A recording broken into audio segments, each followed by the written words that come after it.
señores, mis amigos, gracias a Dios estamos acá para compartir con ustedes este programa Afán RD, que está diseñado, como siempre les digo, para la juventud y para los no tan jóvenes. Hoy tenemos un invitado especial. Yo no sé en el número que he caído de las invitaciones que él ha recibido.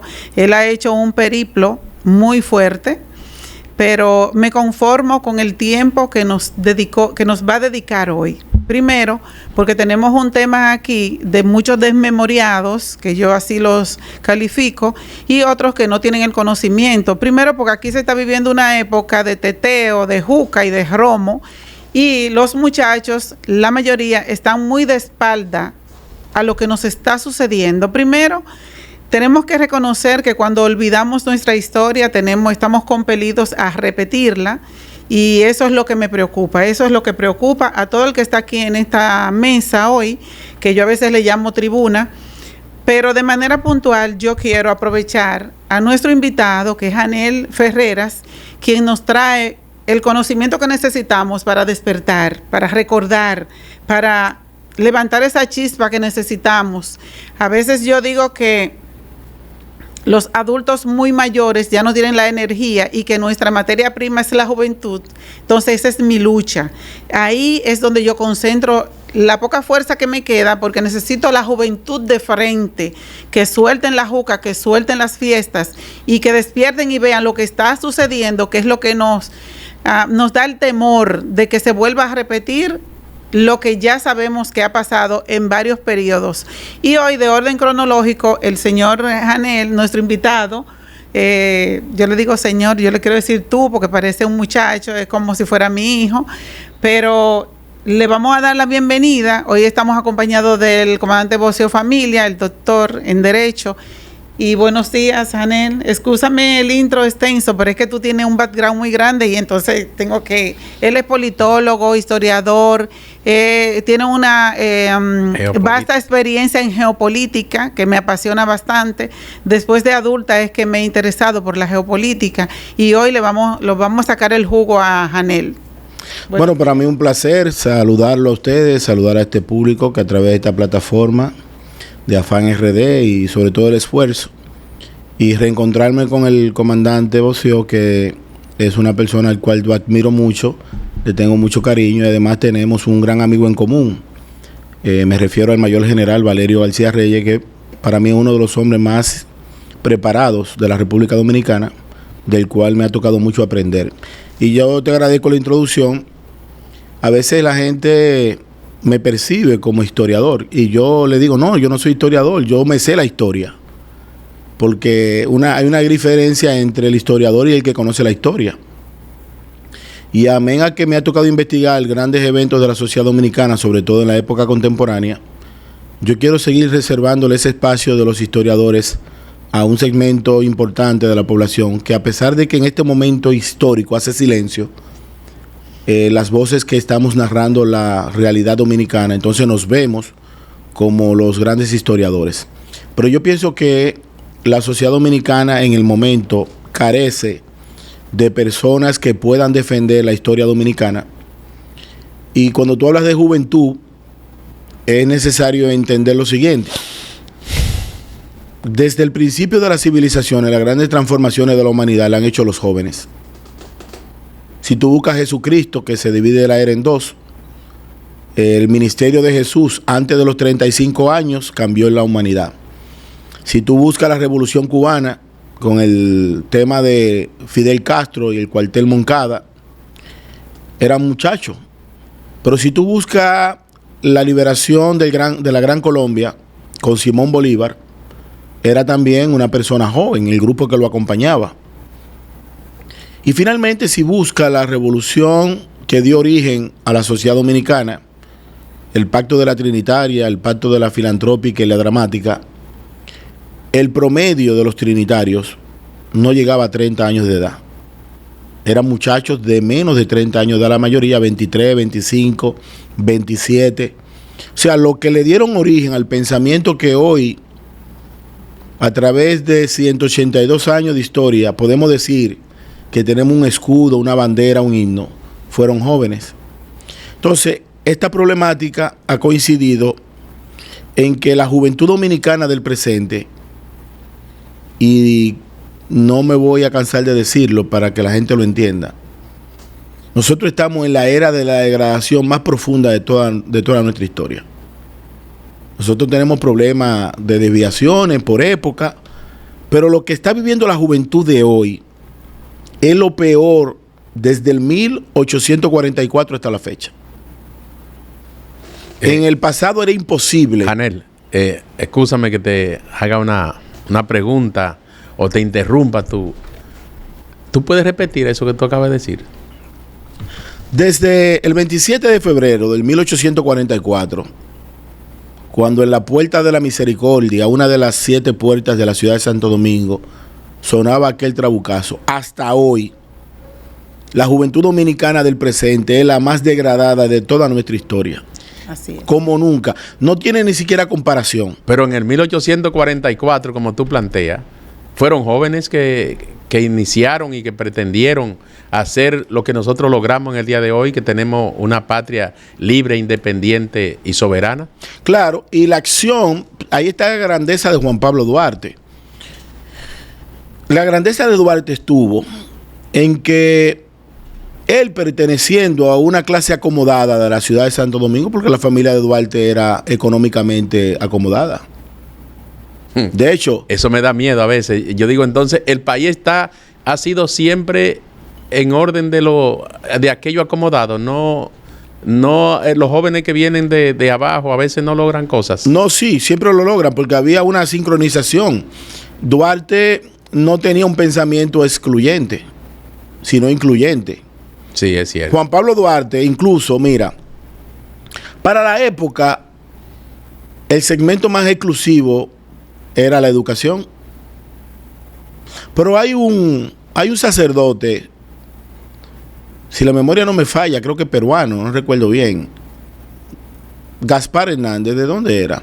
Pero ¿cuál era su misión respecto a Juan Pablo Duarte? ¿Por qué en ese patio, donde la familia de Duarte pudo organizar escuelas de cuadro, fue a través de la educación?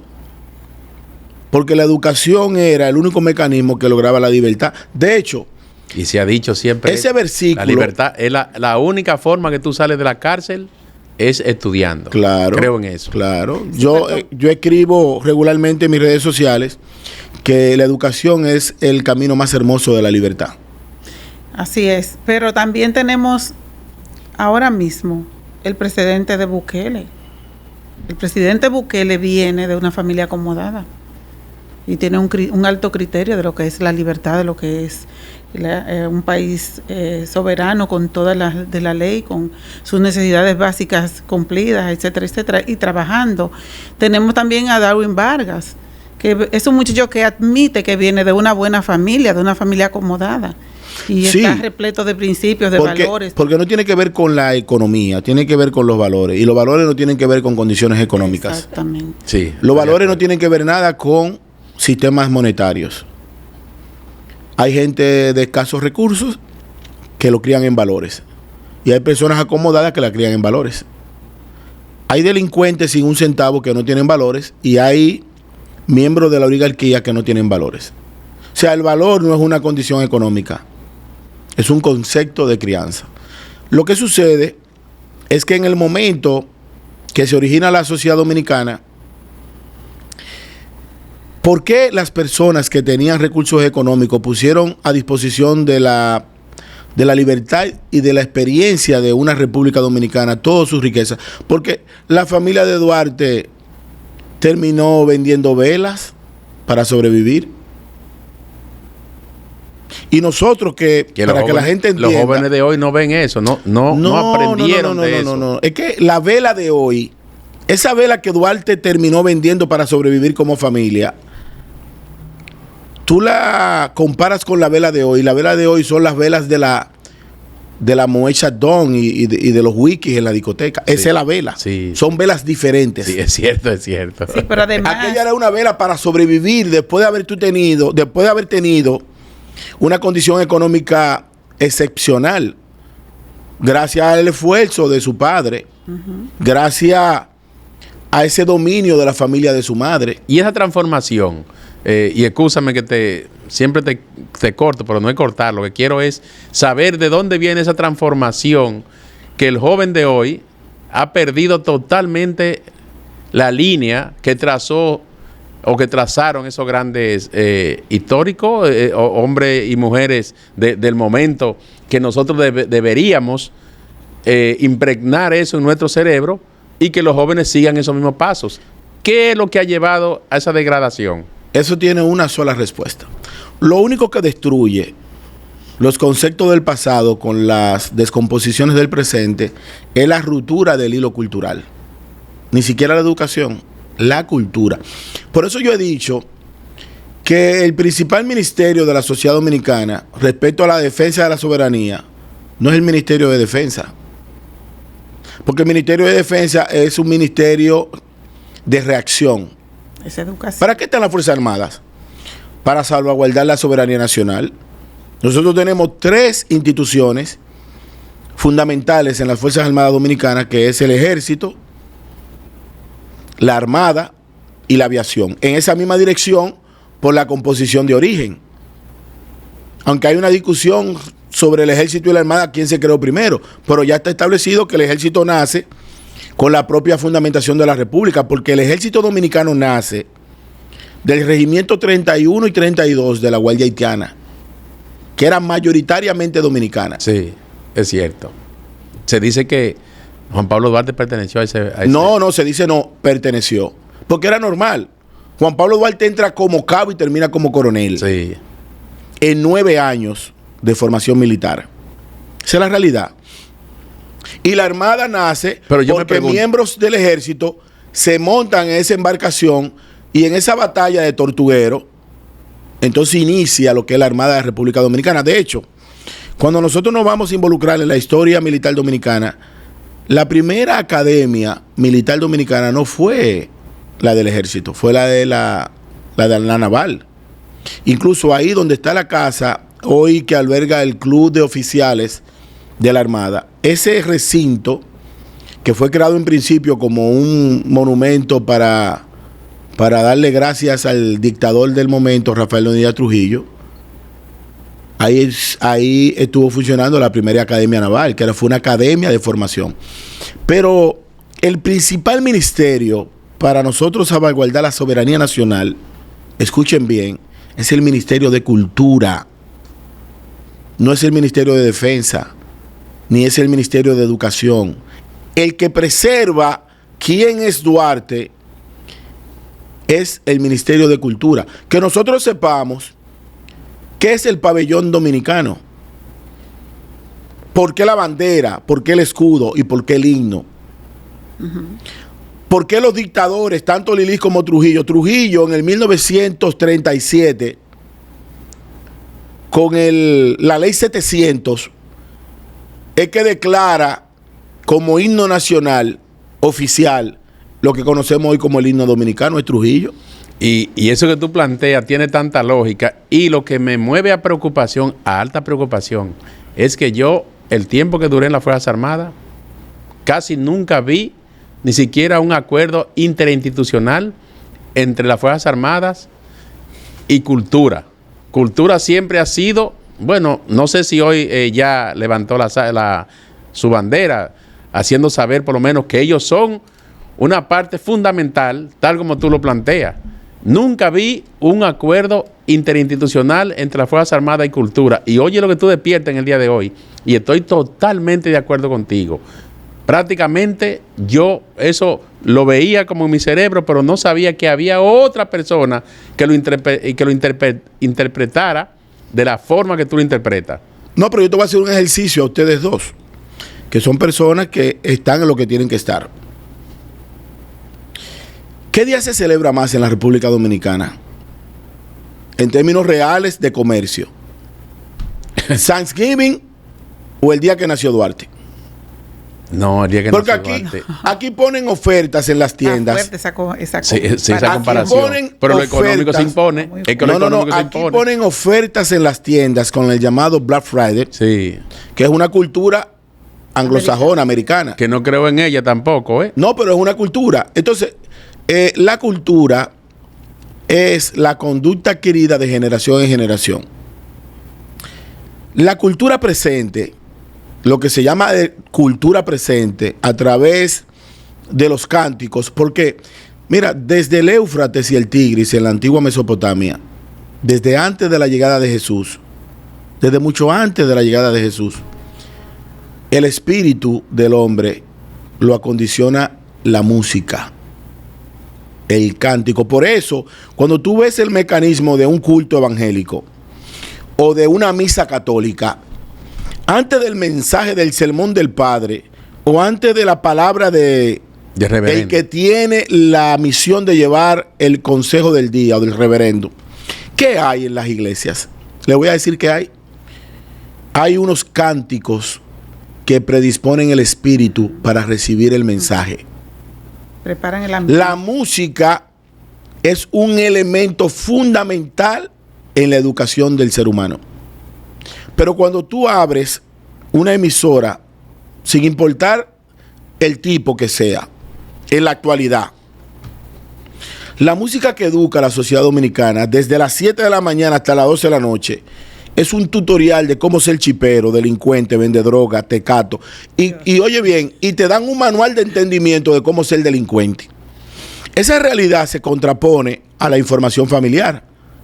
Porque a través de la comunicación 2.0, por donde transitan las redes sociales, ese vehículo que llamamos redes sociales, que es un fenómeno de la tecnología positivo, pero con un mal funcionamiento. Déjame decirte que cuando tú vas a tu casa a corregir un niño, de que tiene que pararse cuando el profesor entra al aula, de que tiene que darle el lapicero cuando se le cae el profesor, de que tiene que ponerse de pie cuando una persona mayor que él está en una guagua pública, esos valores se van diluyendo ante el mensaje. O que a una embarazada se le da la silla. Eso terminó. Eso terminó.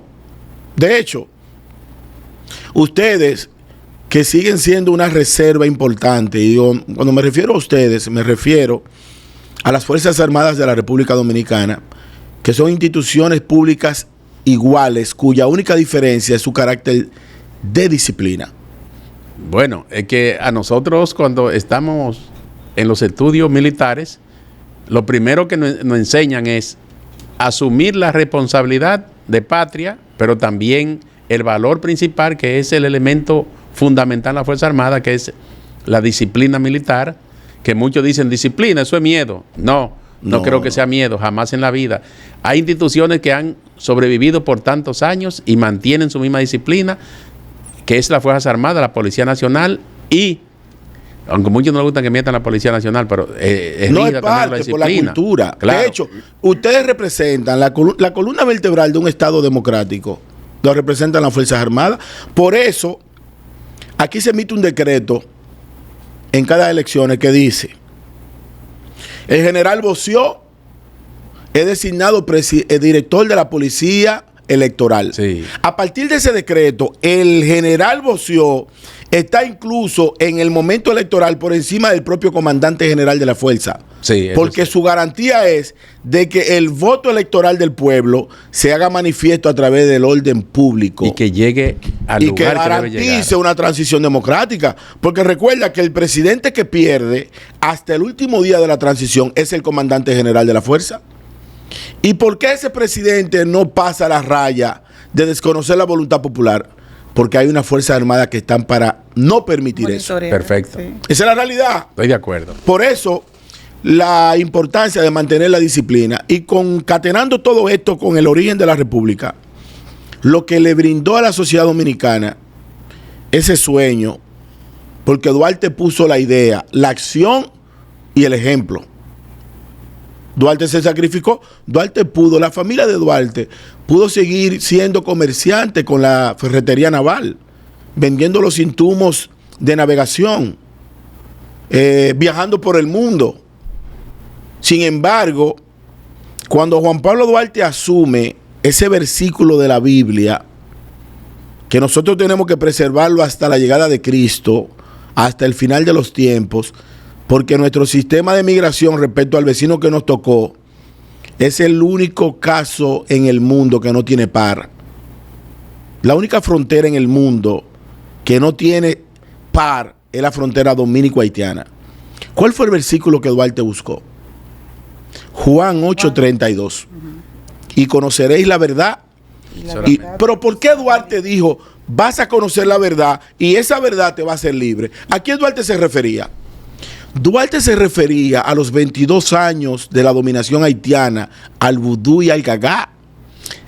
Fue a eso que Duarte se refería. Mira, tú has puesto un tema o has entrado a un tema que para nosotros es sumamente importante y queremos que la sociedad dominicana en el día de hoy se enfoque a interpretar esto.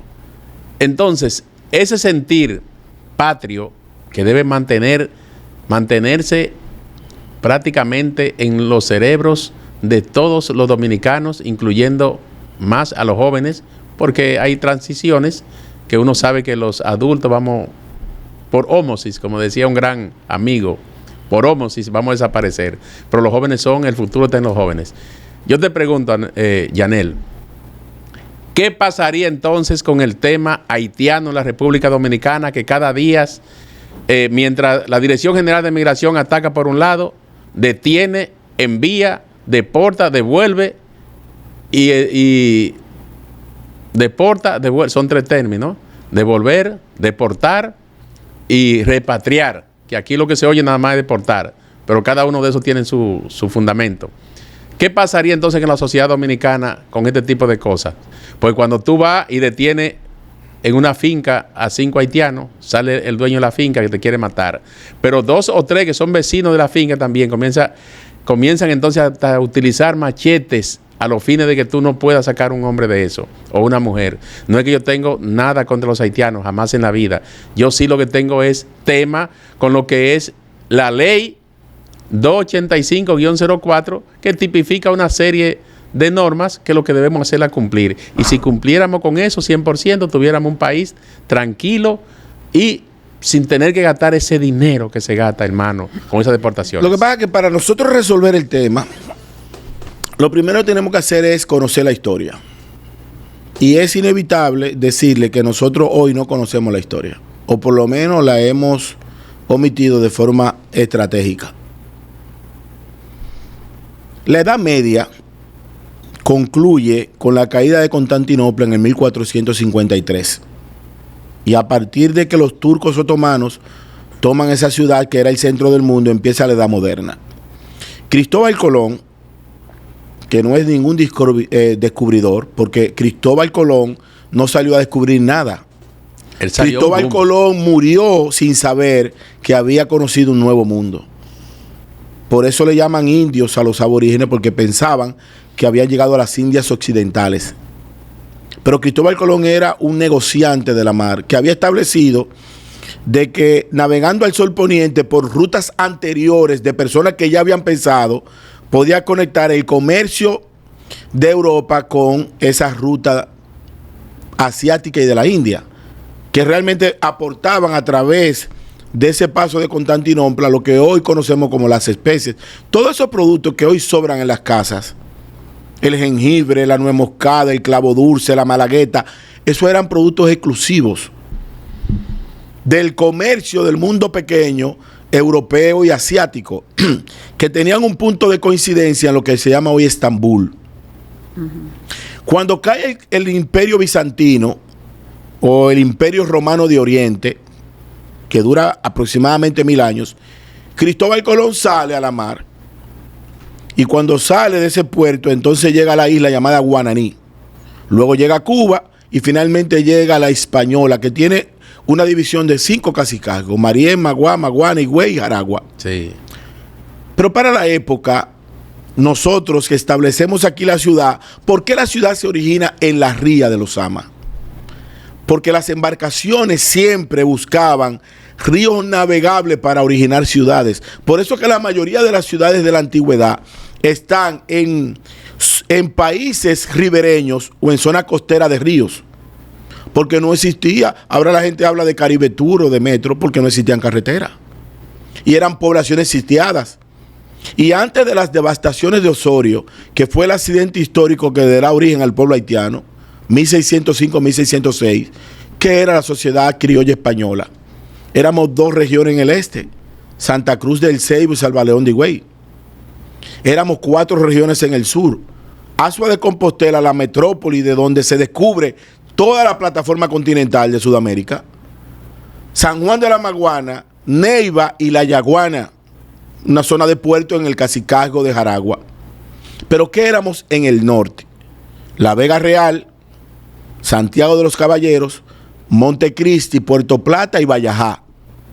Eso éramos. Yo quiero, perdón, Janel, para mantenerme como el hilo conductor entre ustedes y yo estoy aquí como oyente, tengo que decirlo. Como oyente. De verdad. Sí, a pesar de que a mí me llevaron a una escuela a los 3 años y yo tenía que ir con una sillita porque no estaba ni siquiera inscrita en ese momento. Pero como hilo conductor, yo quiero aterrizar un poquito aquí en la pregunta que el doctor Bocio hizo y que a mí siempre se me ha quedado pululando en mi cabeza porque yo no he visto un accionar real de cuando esas situaciones se dan, y es que aparece un empresario, para aterrizar un poco en la pregunta suya, porque a mí me preocupa y me ocupa, siempre ha sido así, para entonces volver a los hechos cronológicos como lo está llevando Janel, que fue como yo se le solicité, porque me interesa que la juventud, en ese orden cronológico, sepa las veces que hemos sido invadidos, ¿por qué? Para mí han sido 3 y ya vamos por casi 4. Algunos dicen que 4 veces, pero para aterrizar en la pregunta del doctor Bocio, aquí se habló y se ha hablado mucho de que cuando Trujillo, ellos venían a realizar trabajos de corte de caña con un contrato, pero éramos menos. Había más capacidad de controles, había más capacidad de seguimiento, de monitoreo, porque éramos menos. Pero de manera, en el crecimiento que estamos, creo que entonces la inteligencia debe aplicarse en la reorganización de los que quieren estar aquí, los que quieren pernotar aquí, que puedan entrar con ciertos controles, con algún documento, alguna acreditación, con huellas digitales, porque, como usted dice, que cuando van a llevarse lo que tiene un empresario, quiere enfrentar y quiere matar. Cuando va a migración o cuando le exigen que tiene que regularizar esos empleados. Entonces, yo quiero, con el comandante aquí, el doctor Bocio Familia, que quiénes son los llamados. Yo sé que migración tiene una parte importante ahí, pero la Junta Central también. Yo no sé, como que debe haber toda una mesa de un consenso para que se dé esa organización y regularización. Porque si lo hacemos con organización, ese empresario no sale a matar a nadie. E inclusive tenemos funcionarios que dicen, sí, yo los tengo y son ilegales. Y nadie dice nada, no pasa nada. Entonces, yo no sé cómo es que estamos normalizando el hecho de que ellos vienen y van cuando quieren y no pasa nada. Ahora, nosotros no podemos entrar a su país sin una visa, sin un control. Bueno, con todo el problema que ellos tienen, a nosotros no se nos permite la entrada. Y cuidado el que entra sin esos controles, porque entonces hasta arriesga su vida. Bueno, pues deme un segundito, doctor, que usted es el invitado y sé también que usted necesita expresarse en ese momento. Lo que la doctora plantea, me parece, es la llamada mesa redonda, que debe estar compuesta por Migración, la Secretaría de Trabajo, el Ministerio de Trabajo, Ministerio de Exteriores, Defensa. Ministerio Defensa es más operativa, pero por lo menos para trazar, pero está bien, debe estar también. Decíamos, Ministerio de Educación también, ahora mismo el Ministerio de Educación. Migración, Educación, Junta Central. La Junta Central, ella va a ejecutar, porque normalmente nosotros como país entendemos que la Junta Central Electoral, si le llevan a declarar un niño de eso, debe declararlo en el libro de ¿qué? De extranjería, que es lo natural. pero vamos a decir, esa mesa redonda, ¿usted está de acuerdo con la doctora de que esa mesa redonda se mantenga por lo menos sesionando, siquiera mensual o cada 3 meses, para ver cómo va evolucionando la responsabilidad que el Estado dominicano pone en manos de ellos con relación al tema, y no lo vea únicamente como el dominico haitiano, porque ahora mismo tenemos otra hemorragia, para no decir otra cosa, de venezolanos también y de otros países que no están viniendo únicamente por aviones, que todo el mundo sabe que no, que vienen ahora por las aguas también. Bueno, pero medida drástica, en situaciones difíciles, medida drástica. Yo diría sacarlos y que entren con como deben entrar, con los monitoreos, hacer los correctivos de rigor. Sí, como debe ser, como debemos salir nosotros de aquí. Vamos a ver, Janel. El detalle, mira, el detalle es que nada de eso que ustedes han dicho funciona. Wow. Eso es lo penoso. Yo lo estoy escuchando a ustedes y yo me imagino que ustedes, dentro de la psicología de la anestesia del ser humano, se sienten complacidos con hacer alusiones a cosas que no funcionan. Ese es el efecto del avestruz. Meter la cabeza debajo de la tierra para que el problema pase, pero el problema va a arrastrar el cuerpo. Nada de eso funciona. Nada de eso funciona. Y los problemas dominicanos son cíclicos. Y yo te lo compro porque nadie ha hecho nada. No, es que no funciona. No es que yo te lo estoy diciendo, no funciona. Señores, para tú entender. No digan eso, porque yo tengo la esperanza. No funciona. No funciona y no funcionará. Y lo voy a explicar aquí breve. Los haitianos, antes de declarar la independencia de Haití el 1 de enero de 1804, que fue la única revolución sin cabeza del mundo, porque fue una revolución sin pensamiento ideológico, los haitianos nacen con un pacto llamado el Pacto de Bois-Caimán, del 14 de agosto del 1791, herencia de la Revolución Francesa de 1789. Que no es verdad que los haitianos fue que abolieron la esclavitud, eso es mentira. Eso fue un pilar de la Revolución Francesa, que de cabeza a Luis XVI, y que Carlos IV de España, que era primo de él por la Casa Borbón, bisnieto de Luis XIV, en solidaridad le dice a Toussaint Louverture que va a ser el general del ejército español. ¿Ustedes sabían eso? No, eso... Que Toussaint fue general del ejército español porque Carlos IV le dijo aquí a los criollos españoles, dale cabida para que enfrenten a aquellos que están contrarios a Luis XVI. Esa es la realidad. Espérate, tú vas a tener que ampliar un poquito más eso, porque eso no fue lo que nos enseñaron a nosotros. Aunque estoy de acuerdo contigo, porque la historia aquí se la cuentan a uno como ellos quieren. No, Toussaint fue parte del ejército español. Lo que pasa es que Toussaint y el grupo que trabajó con ellos no fueron bienvenidos ni en Cuba ni en la Florida, porque le tenían miedo a los africanos. La composición de la revolución haitiana fue de la siguiente manera: 97% de africanos, divididos en un 30% de africanos nacidos en la colonia de Saint-Domingue y un 67% de africanos puros. El otro 3%, para que la gente del barrio me entiendan, fueron los que se le viraron a Napoleón.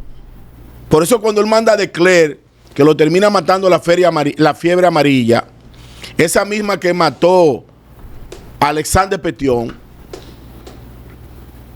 ¿cuál es la situación que hereda la isla de Santo Domingo? Bueno, que nosotros tenemos una bandera haitiana que nace sin identidad. La bandera haitiana, señores, es la bandera francesa, que con ese odio al blanco, voció, le cortan el blanco a la bandera francesa, la unifican, la voltean y así nace la bandera haitiana. Oye, por eso fue que Duarte le dijo a María Trinidad Sánchez y a Concesión Bona, colócale la cruz blanca a esa bandera. La primera bandera dominicana tenía los colores arriba iguales. Pero vamos, espérese, entonces, para caer en lo que tú dices y entienda lo que estoy explicando, ellos entran en el 1801, antes de ser república. Vuelven en el 1805. ¿Qué recoge la historia para la gente de Moca y de Santiago? ¿Ustedes recuerdan un acontecimiento llamado el degüello de Moca? Sí, claro. Sí, claro. ¿Fueron los venezolanos que entraron? No. ¿Fueron los chinos? Fueron los haitianos. Sí. Pero llegan buscando a los franceses que estaban de este lado. Y cuando no pueden con los franceses, Entonces cometen ese genocidio en Moca y sacan de una iglesia hasta niños y lo decapitan. Pero eso se olvidó ya, ellos están metidos en Moca. Se pudo olvidar. Porque en Moca no hay cultura. Para nosotros se puede, porque la República Dominicana carece de la cultura, y escúcheme que... Pero que no solamente fue el degüello. Aquí hay un acontecimiento que se llama la Caravana de las Violaciones. La mujer dominicana fue llevada en condición de esclava sexual. Ahora que estamos en esta lucha feminista, pero fueron llevadas a Haití como esclavas sexuales y mujeres tuvieron que parir niños en condiciones infrahumanas porque esos africanos haitianos se la llevaron. Pero vinieron en el 1, volvieron en el 5, volvieron en el 1822. Ahora le voy a dar la respuesta a lo que tú dices. Pero eso no se ha dicho. ¿Cuál fue la respuesta? Eso no se ha dicho nunca aquí y sin embargo es una realidad. Eso pero no se ha dicho nunca. No importa que no se haya dicho, nosotros lo estamos diciendo. Cuando ellos llegan en el 1822, por esa negación de Simón Bolívar, que en el 1815, Alexander Petion, que era el más inteligente de los africanos haitianos porque era mulato, le entrega las armas a Simón Bolívar, que lo encuentra en Jamaica, lo invita a Haití en la Primera República, porque recuerda que a Dessalines lo matan su mano derecha y su mano izquierda, y que los haitianos son traidores de naturaleza. Antes de los 24 meses de Dessalines de declarar la independencia haitiana, lo primero que hace Alexander Petion y Henry Cristo es que lo matan a traición. Y dividen Haití en dos. Él se queda en el norte con el reino de Haití y construye el palacio de Sanssouci, y el otro se queda con la parte sur donde está el jet mélico y crea la República de Haití. El del sur le entrega las armas a Simón Bolívar. Y por eso Simón Bolívar, cuando el capitán brigadier Núñez de Cáceres, que era ayudante de quién. ¿De quién era ayudante Núñez de Cáceres? Núñez de Cáceres era ayudante del general Juan Sánchez Ramírez. Sí, es cierto. Ese que hace la batalla de Palo Hincado de 1808-1809. Que dicen que Juan Sánchez Ramírez le entrega a él en una condición muy precaria y él dijo, bueno, ¿qué tenemos que hacer? Tenemos que hacer, como aún así tenemos que continuar. Pero que la entrega precaria no. Lo que sucede es que la parte intelectual y provechosa de los criollos españoles se fueron a Puerto Rico y Cuba. Por miedo a los haitianos. Abandonaron. Lo abandonaron, claro. Entonces nosotros nos quedamos aquí prácticamente en una economía mirándonos a las caras. Pero el 1822, escuchen bien lo que les voy a decir, está amarrada al 1844. Pero espérese un segundito, por favor, discúlpenme. Vamos a Usted que está hablando de instituciones, de mesa redonda. La mesa redonda de Duarte fue la lucha armada, el trabucazo. Y todas las batallas, empezando por la primera, que fue la batalla Fuente del Rodeo, en mi heroica provincia de Bauruco. La segunda, batalla Cabeza de las Marías. La tercera, batalla 19 de marzo en Asua. La batalla de los Memisos, la batalla del 30 de marzo. Toda esa batalla fue que respondieron a lo que usted pregunta. Pero cultura no habla nada de eso. Bueno, pero luego viene... Porque hay otro detalle, señores, es que cada 100 años es el problema. Los haitianos llegan en el 1822. Pero ¿cuándo vuelven los haitianos? Los haitianos vuelven en el 1924. Y yo le digo a la gente, Trujillo no pensó en ser presidente de este país. Trujillo fue el resultado reaccionario a una invasión donde los haitianos, desde el Tratado de Aranjuez del 1777 hasta el Tratado del 29 entre Horacio Vázquez y Luis Bornó, esos haitianos, con el afán de que son pobres, déjalos, se quedaron con 6.500 kilómetros de la República Dominicana. Dentro de ellos, San Miguel de la Atalaya, San Rafael de la Angostura, Juana Méndez, Las Caobas, Hincha. Sí. Fue con ese proceso. Y que dicho sea de paso, Hincha es la parte más productiva que tiene Haití. No solamente eso. La mina de oro más importante de América está en la frontera dominico-haitiana. Y por eso es el tema. Entonces, ¿cuál es el detalle?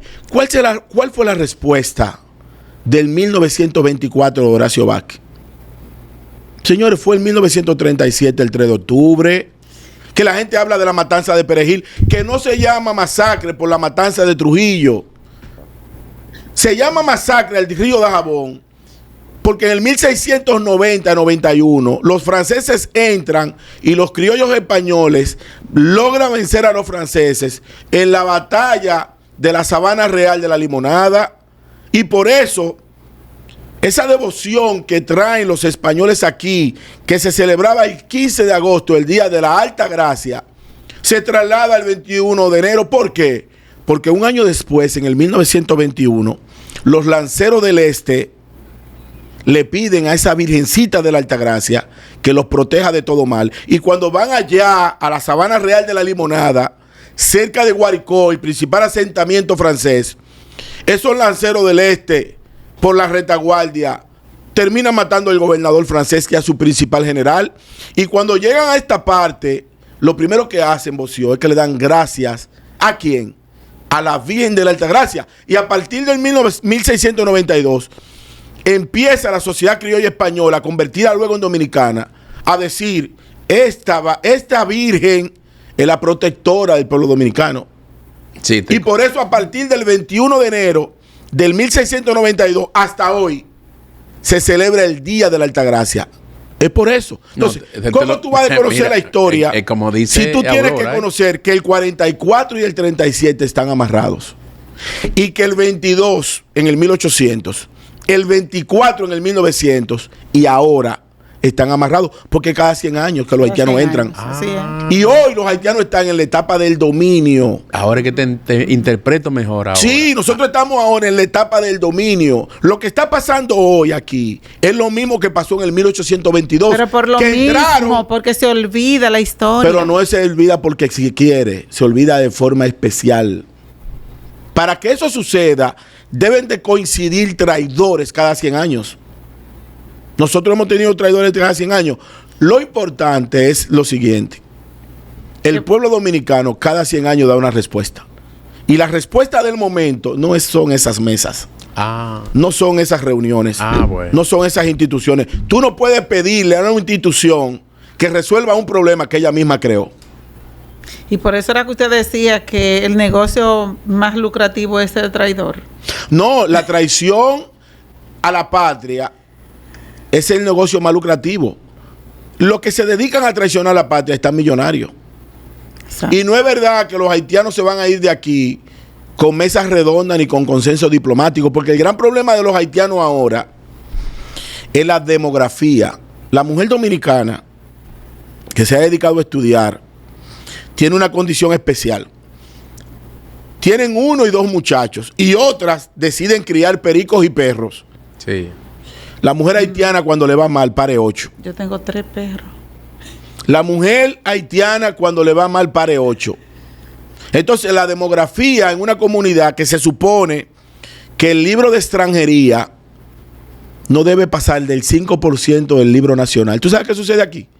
Que aquí el libro de extranjería en algunas provincias, el 90% de los nacidos son haitianos. Y menos del 10 son dominicanos. Eso es un crimen. No, eso es un desmonte poblacional. Y eso no se resuelve con diplomacia ni con mesas redondas. Relevo de identidad será eso. Mira, yo tengo un tema y que lo pueden buscar que yo lo publico siempre en el Diario Libre, el Nuevo Diario, donde hablo de la inmigración híbrida. La inmigración híbrida está por ahí cuando tú lo dices. Hay que visualizar lo que pasó en Europa, en España especialmente, que las mujeres parían un solo hijo. Y lo tenían ¿en qué fecha? ¿En qué edad? Cuando ya tenían 35 y 36 años. Esa demografía europea subió a una situación tan alta que ustedes se acuerdan que decían que cualquier mujer que quería irse a España se podía ir y se casaba la admitían, inmediatamente tenía la ciudadanía española. Eso que tú dices entonces, República Dominicana, no muy tardío se puede dar algo muy parecido. No, pero aquí se da peor. Vamos a la pausa. Aquí se da peor porque aquí se está dando con una población que es altamente peligrosa, porque en su identidad está el odio consagrado a la sociedad dominicana. Sí, pero allí había una... Porque el problema de Haití no es... Mira, yo le corrijo a la gente cuando me dice los hermanos haitianos. Los haitianos no son nuestros hermanos, no son nuestros amigos, ni tampoco serán nuestros aliados. Los haitianos hay que decirle como los vecinos. Entonces. Los vecinos por un accidente histórico de Antonio de Osorio en 1605. Sí. Porque Haití es un accidente en el Caribe. Los haitianos no son latinoamericanos. Los haitianos son africanos traídos por los franceses en un sistema de explotación que por lo menos uno de los atributos de ese pueblo francés de Saint-Domingue era que de cada 100 libras de azúcar que consumía el mundo, Haití producía 66. Y los franceses le dejaron a los africanos haitianos más de 840 ingenios, más de 180 fábricas de ron, más de 3.000 plantaciones de café, más de 2.900 plantaciones de añil, aserraderos, lo dejaron todo. Se perdió todo. Y en 220 años lo han convertido en el territorio más triste de América por la creencia cultural del vudú y del gagá, que establece de que el medio ambiente es su enemigo. Wow. Porque cortan los palos en el día, porque entienden que los árboles se esconden los luaces negativos. Y para que en la noche no lo persigan, en los días, en el día lo cortan. ¿Cómo tú puedes sobrevivir con una población al lado que tiene una zona boscosa de un 2% por creencia cultural? Eso es imposible. Y lo grande que a nosotros nos quieren cortar los árboles nuestros para llevárselos para allá. No quieren cortar, lo están cortando. Los han cortado. No, por la el fuerza, principal producto. Recuerde que la Fuerza Armada siempre se mantiene sigilosamente y cuidadosamente. Sí, pero ya todas las orillas. Pero ¿cuál es el principal producto de exportación horizontal de Haití? En la mano de obra horizontal. El carbón. Es el carbón. El carbón. Y si tú tienes un 2% de zona boscosa, ¿de dónde diablo sale la madera para el carbón? Sí, tienen que buscarla donde le quede más cerca. Es una realidad histórica. Sí. Y cada vez que tú vas a los Haitíes aquí, cada vez que tú vas a la montaña de Bauruco o de Jaragua, cada vez que vas a la montaña de la Sierra de Neiva, busca que en el 99% de los casos de deforestación están los haitianos. No, y que no se acaba la ardua labor del CEMPA, Ministerio de Defensa, Medio Ambiente, Reforestación. Porque yo felicito al actual director del Servicio de Protección Ambiental. Y voy a mencionarlo. Sí, pero con 280... pero no tiene el CEMPA el personal para cuidar los bosques. Eso te iba a decir. Mira, yo no me gusta decir dónde yo he estado. No me gusta decir dónde yo he estado porque la gente interpreta inmediatamente que se está dando bombo y cosas. Mira, el CEMPA, lo que hoy es el CEMPA, siendo yo consultor jurídico del Ministerio de Medio Ambiente y encargado del personal militar que existía en Medio Ambiente en el año 2000-2004. En el 2002, ese decreto que emitió el pasado presidente Hipólito Mejía, creando al CEMPA, y casi nadie sabe eso, fue promovido por nosotros conjuntamente con el ministro Moya Pon de ese entonces. Ahí no se quería tener militares, porque tú sabes que venía una historia muy negativa con la sociedad, porque decían que Foresta era dirigida por militares, y ciertamente era una dirección general del Ministerio de Defensa, cuando se llamaba Secretaría de Estado de las Fuerzas Armadas. Nosotros tuvimos que hacer los esfuerzos para crear ese cuerpo, se llamaba Policía Ambiental en ese entonces, para crear un cuerpo para que persiguiera conjuntamente con una Procuraduría General de Medio Ambiente, que hoy existe ahí como un cuerpo especializado, como una Procuraduría especializada, según lo trajo la ley 6400. Que está inhabilitada eso. Bueno, pero se inhabilitan las cosas en el país porque aquí nadie coge la cosa por donde tienen que agarrarlo. Eso fue un ministerio o un ministerio público especializado que se creó en el artículo 165 de la ley 6400, que yo fui de los que hicimos la ley también conjuntamente con Moya Pon y un equipo de hombres y mujeres especialistas en medio ambiente. Sin embargo, hoy decimos nosotros, sigue siendo la Policía Ambiental o el Servicio Nacional de Protección Ambiental los 284 hombres que yo dejé ahí en ese entonces. No, hombre, no. Estamos hablando de 22 años, 23. No, y el detalle principal, ya ahí tenía que haber una brigada de 1000 hombres. No, y han modificado algunas estructuras, pero no es suficiente por un tema de visión. La gente entiende, y la gente tiene que saber que nosotros somos parte de una isla, que nos tocó el vecino más degradado en todo el continente americano. Pero nosotros no somos parte de una plataforma continental. Lo único que a nosotros nos garantiza a futuro alimentos es mantener esa dinámica que Dios le brindó a la sociedad dominicana, de que los vientos cálidos del Caribe van a chocar con los fríos del norte. Y en esa cordillera central, por eso la gente dice, ¿por qué que en Bonao llueve todos los días? Sí. Es por esa condensación perfecta. Pero para nosotros tener agua, tenemos que tener la magia de la condensación que la da Dios, el cuidado de la montaña y la reforestación de la cuenca. Es así como tenemos ríos. No, es tan así que aquí en En Monte Plata llueve diario también. Claro, pero nosotros tenemos lugares en la sociedad dominicana que en los últimos 20, 25, 30 años hemos visto desaparecer algunos ríos. Sí, en mi pueblo, Elías Piña, todos los ríos principales, solamente ha quedado un solo, sí, que le llaman el río Caña. ¿Y por qué desaparecen los ríos? Y ha venido, mira, hermano, perdiendo más del 40%. ¿Por qué desaparecen los ríos? Por la falta de árboles. Por la deforestación y la falta de planificación de un proceso normal que se llama la degradación haitiana en el territorio dominicano. Entonces, todo eso está conectado. Y para concluir con el segmento, les digo que el problema del delito ambiental es un problema de visión estructural y de cultura. La gente entiende de que si vende 1 kilo de sustancia controlada va preso. Sí. Pero si corta 40 árboles de pino en una montaña no pasa nada, porque el delito ambiental no se ve como un delito. Mira, hasta que llegue el que ha de llegar. Mira, yo estudié en Costa Rica la legislación ambiental, y en Costa Rica hay un principio que el que tumba un árbol o que corta un árbol es mejor matar una persona y no quitar un árbol, cortar un árbol sin el debido permiso. ¿Por qué? Porque allí se hace un estudio de factibilidad para el árbol que tú vas a cortar. Porque ellos dicen, matar a una persona, muere una sola persona. Pero cortar un árbol le está quitando la vida a varias personas. Y no únicamente en Costa Rica, sino a nivel internacional. O sea que ese principio que dice que todo el contamina paga, es un principio también que no se ha tomado en cuenta. El país tiene que reorientarse, coger su norte en lo que tiene que coger, porque ciertamente entendemos que tenemos un gobernante que no le podemos tirar todo a él solo, para eso son los funcionarios, pero que los funcionarios aquí son la mayoría. No, pero ni siquiera un tema, pero ni tampoco un tema de funcionarios. Por eso yo refiero a la pregunta en principio que hace la distinguida anfitriona, en que la solución a nuestro problema viene del pueblo, y el pueblo está en dembow y macadams. Bueno. Lamentablemente, así es.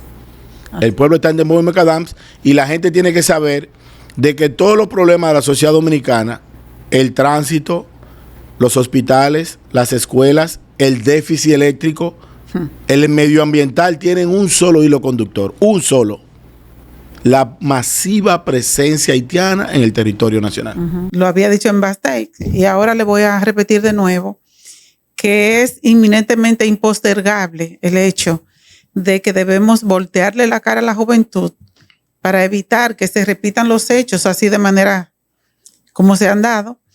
Y quedamos en el tema. Yo le decía en un momentito al señor Janel, que es nuestro experto en geopolítica y en historia, que Moca tiene una historia de sangre en aquel momento que se dio, y vemos ahora cómo se pasean los haitianos. Ellos están ahora, también se siente la queja de que un pueblo que tradicionalmente fue, por las heridas que tiene, fue, si se puede llamar, un poquito apático a los haitianos, precisamente por aquellos hechos tan tenebrosos que ocurrieron, el degüelle de Moca, que es lamentable que nosotros hemos olvidado eso, y ahora ellos andan paseando, pululando en Moca como parte de Moca, normal. Ha resurgido ahora la queja de los mocanos de que una provincia, la provincia de Espaillat, que era reacia a que esas gentes penetraran, ahora ellos son más casi que los mocanos. Entonces, eso es lo que me dice a mí que estamos olvidando nuestra historia. Esa permisividad, esa permeabilidad, esa apertura que se da en los pueblos no es más que porque estamos olvidando. Y yo pregunto, ¿dónde están los hombres que tienen los dos cocos puestos, que de repente yo no siento que ellos hayan dado la cara y han enfrentado lo que está sucediendo? Entonces, Janel va a tener que volver. Aquí hay muchos temas con él. Él maneja al dedillo la historia. Tenemos pocos minutos y yo quiero que él retome la situación de Moca y me hable además, para refrescarle la memoria, aunque yo traje mi libreta, casi no he tenido la oportunidad de anotar, de tomar apuntes. Entonces me voy a dedicar a ver los programas de Janel para seguir aprendiendo. Señores, es inminentemente impostergable que los jóvenes tienen que darle frente a esto. Yo digo los jóvenes porque nosotros estamos un poquito ya decaído, con poca fuerza. Y señores, esa es nuestra esperanza, los jóvenes. Dígame usted, Janet.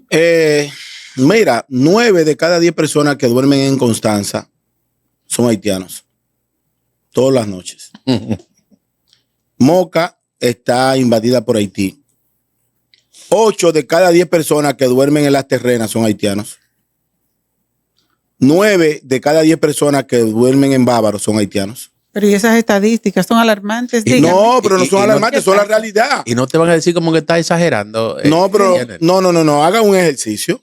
No, sí, haga un ejercicio de los que nacen. Yo lo siento así. Hagan un ejercicio de los que nacen. Usted me está diciendo que nosotros somos minoría. Que no nos han dado un número de cuántos somos. Nosotros somos 11 y ellos son 6. No, nosotros no somos 11. Nosotros somos más de 11. No, acá ahora mismo estamos. Y ellos son casi 6. Nosotros somos 12. Pónganle un número. Nosotros somos más. El país está cargado. Nosotros somos más. Es que ONE no nos ha dado una estadística, entonces yo no voy a especular. Es que tú tienes que olvidarte de la ONE. Mira, para que ustedes entiendan el problema, tienen que olvidarse de las instituciones. Wow. De todas las instituciones. Que no funcionan. Pero, no es que no funcionan. Pero, es que no puedes medir un sistema por lo que tú lees, sino por lo que tú ves. Una pregunta. Cuando tú vas a una parada de motoconchos en Bávaro y el 100% son haitianos, cuando tú vas a comprar un coco de agua, mira, sal a comprar un coco de agua donde tú quieras y no hay dominicanos vendiendo coco, pero no es porque no quieran, es porque los haitianos tienen una naturaleza. Ellos entra uno, entras dos y después sacan al que está. Hubo una niña en San Pedro de Macorís que decidió poner un negocio. Oh, señor. Y ella dijo, yo voy a vender coco y lo voy a vender a 50 pesos. Esa muchacha estuvo a punto de perder la vida si la sociedad no la abraza. Porque los haitianos no querían que ella vendiera coco en San Pedro de Macorís. 100 pesos cuesta un coco. Sí. Para ellos. Entonces, los haitianos tienen una naturaleza perversa. Tú dejas entrar uno. Él entra dos. Y a la semana que viene él no te deja entrar a ti. Pero aquí hay provincias y municipios donde los haitianos son mayoría, abrumadoramente. Y estoy hablando de los sectores productivos. Cuando tú vas, por ejemplo, a San Francisco de Macorís, los que se dedican a la siembra de cacao dicen que sin los haitianos no pueden vivir. Perfecto. Cuando tú vas a la región turística de Bávaro, Punta Cana, dicen ellos allá que sin los haitianos no pueden vivir. No hay problema. Pero cuando tú vas a la zona productiva del turismo de Samaná, si los haitianos no pueden vivir. Pero cuando tú vas a un resort cualquiera, el personal que te da la recepción y que te hace entonces esa amenización son haitianos. Entonces yo te voy a hacer una pregunta. Bueno, porque eso sale más barato. No es que sale más barato, es que no tiene que ver con economía. Tienen que ver con un plan que cada 100 años nosotros entregamos la patria y cada 100 años nosotros la liberamos. Lo que pasa es que ahora estamos en la etapa de la entrega y no tiene que ver con nadie en específico, es un colectivo. No va a haber que pelear. Sí, aquí se va entregando. No. Sí, bueno, en esta etapa se está entregando. Pues yo te voy a decir algo. Te voy a decir algo. Y los haitianos van a hacer una haitianada porque los haitianos tomaron una familia de Soto Jiménez en el norte y lo descabezaron. Tomaron un agricultor en Pedernales de San José de Ocoa y lo decapitaron. No pasa nada. Tomaron una señora de Constanza y la machetearon. Tomaron una familia en el Ceibo y la de... Entonces los haitianos están dando demostraciones de haitianada. Cuando ellos se organicen y den un golpe de efecto, posiblemente la sociedad dominicana despierte de ese letargo dado por el dembow, la droga, la muecadam y la incultura. Pero vamos a comenzar nosotros entonces ya para poner como una especie de ONG, no sé si qué es lo que hay que hacer. No hay que hacer nada. O sea, lo que pasa es, y te voy a dar un detalle, una mala noticia. Este plan está tan bien organizado que hasta algunas figuras que ustedes ven luchando a favor de la patria son parte del plan. Su labor es dirigir la manada hacia un precipicio seguro con una contención ideológica. Esto es muy complejo. Pues entonces, aquí hay gente que su misión en las redes sociales y en los multimedios del país es entretener con basura a la juventud dominicana. Por eso, Jimmy Cherizer, que es un actor, alias Barbecue, ¿cuál es la labor de Barbecue en la ecuación de la traición de la fusión de la isla? Sacar a los haitianos del territorio haitiano para que crucen de este lado. Por eso destruye. ¿Qué es lo principal que destruye Jimmy Cericel de aquel lado? Vamos a ver. Las escuelas y los hospitales para que crucen de este lado a estudiar y a parir. Y nosotros de este lado, bien, gracias. Hasta que vuelva la segunda trinitaria y el despertar dominicano. Bueno, yo analizando y escuchando, al escuchar todo lo que tú dices y analizando lo que tú planteas, me queda insertada en mi cerebro una alta preocupación. Y esa preocupación, yo le hago un llamado a la población nacional. Olvidemos un poquito la bachata. Yo sé que gira bonito, bailar una bachata. Yo no le he bailado nunca, pero pero yo sé que se ve bonito. Pero el dembow también. Aquella cosa de estos muchachos que hacen una palabra muy extraña que yo casi no le escucho porque hablan una música boom, boom, boom, y entonces meten una palabrita muy fea que yo no sé si ustedes la han escuchado, ¿verdad? Eso está acabando con la población dominicana. Siempre he dicho, y vuelvo y meto el tema aquí en el día de hoy, de aquellas situaciones que gente está quitando vida. Me preocupa mucho que le quitan la vida entre hermanos. Ustedes escucharon una hermana que mató a un hermano en estos días, creo que fue por el lado de Moca, donde lo echó en una caja de cartón y lo descuartizó y lo puso ahí. Señores, todo esto yo sé que son esa música contaminante. Tengo un escrito también en el Nuevo Diario que plantea, que lo dice con claridad y precisión, de lo que la contaminación acústica y la contaminación de ese lenguaje muy mal usado, que los jóvenes ya aquí no hablan absolutamente. ¿Tú ves cómo habla fluido y elegantemente el hermano Yanel? Hay que leer mucho para esto, comandante. Bueno, pero tenemos que hacerlo. Mire lo brillante que se ve uno entrevistar a una persona como Yanel. Yo estoy totalmente anonadado, de verdad que sí. Yo quisiera que los jóvenes todos tengan ese por lo menos siquiera el 25% o el 30%, el 50% de la capacitación que tiene este señor. Cuando yo hice la maestría en Defensa y Seguridad Nacional, yo me sentía más que orgulloso, pero ahora con lo que dice Yanel, automáticamente tengo miedo. Hay que actualizarse. Bueno, hay que actualizarse. Porque yo eso no lo sabía, ¿verdad que no? Sí, señores, yo decía en principio que necesitamos 2 horas con Yanel. Yo espero que él de verdad nos garantice esa próxima visita porque la necesitamos. Quedaron muchos pendientes.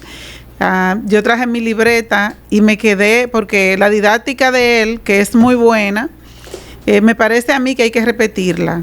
Ese es el fuerte, estos son los cimientos de este programa, Afán RD, y sé que nuestra juventud necesita mucho contenido como este, nos quedamos cortos, así es que, por favor, comprométase con nosotros. No, está bien, para mí un placer, yo les prometo, realmente tengo una agenda muy tupida en estos días. Y así lo sabemos, porque yo lo veo por todos los lados. Pero voy a volver, si Dios quiere, voy a la ciudad de Nueva York, a dar una conferencia de mi autoría denominada Juan Pablo Duarte, más necesario que nunca.